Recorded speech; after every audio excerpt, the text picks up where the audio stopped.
ত্রিপুরার সীমান্ত নিরাপত্তা বরাবরই উঠে আসছে প্রশ্নচিহ্নের মুখে। শনিবার দুপুরে কলমচৌড়া থানাধীন পুটিয়া সীমান্তে বিএসএফ এর গুলিতে 2 নাবালক আহত হওয়ার ঘটনা শুধু মানবিক দৃষ্টিকোণ থেকেই নয়, গুরুত্বপূর্ণ আলোচনা জন্ম দিয়েছে প্রশাসনিক ও নিরাপত্তা ব্যবস্থার উপরও।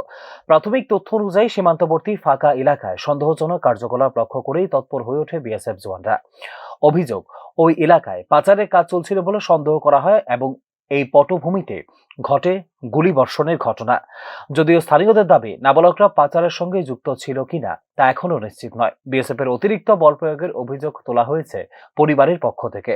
আহত 2 নাবালককে বিশালগড় হাসপাতালে নিয়ে আসার পর তাদের অবস্থা গুরুতর হওয়ায় রেফার করা হয় জিপিপি হাসপাতালের ট্রমা সেন্টারে। আজকে এই তো কিছুক্ষণ আগে পুটিয়া বর্ডার থেকে আলাদা আলাদাভাবেই 2 নাবালককে আনা হয়েছে আমাদের হাসপাতালে, বিশালগড় সাব রিজিওনাল হসপিটালে।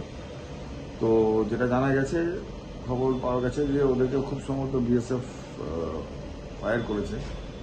তো যাই হোক, তাদের শরীরে মাল্টিপল পাওয়া গেছে, কি বলে, খুব সম্ভবত রাবার বুলেট ছিল, যেটা পেনেট্রেশন তেমন কিছু নেই, বাট বেশ কিছু ইঞ্জুরির দাগ আছে। আমার অন ডিউটি মেডিকেল অফিসার যিনি ছিলেন, উনি দেখে ওদেরকে রেফার করে দিয়েছে জিএমস। স্যার, মোট কতজন আহত হয়েছে?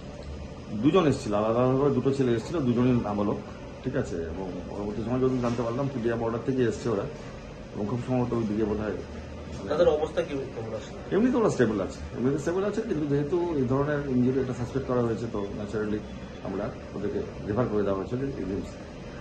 এই অবস্থায় প্রশ্ন উঠছে, সীমান্তে সন্দেহভাজকদের আটকানোর জন্য কি পর্যাপ্ত অপ্রাণঘাতী পদ্ধতি নেই? কেন নাবালকদের ওপর গুলি চালানোর মতো কঠোর ব্যবস্থা গ্রহণ করা হলো তা নিয়ে প্রশ্ন সংশ্লিষ্ট গ্রামবাসীদের। সীমান্ত এলাকায় পাচার দীর্ঘদিনের সমস্যা হলেও সাম্প্রতিক ঘটনার পর আতঙ্ক বাড়ছে স্থানীয়দের মধ্যে। নিরাপত্তা বাহিনীর ভূমিকা, সীমান্ত নজরদারি প্রযুক্তি এবং মানবাধিকার, এই তিনের ভারসাম্য রক্ষা করাই এখন হয়ে উঠেছে প্রধান চ্যালেঞ্জ। এদিকে ঘটনা তদন্ত করছে পুলিশ ও বিএসএফ এর 2 পক্ষই।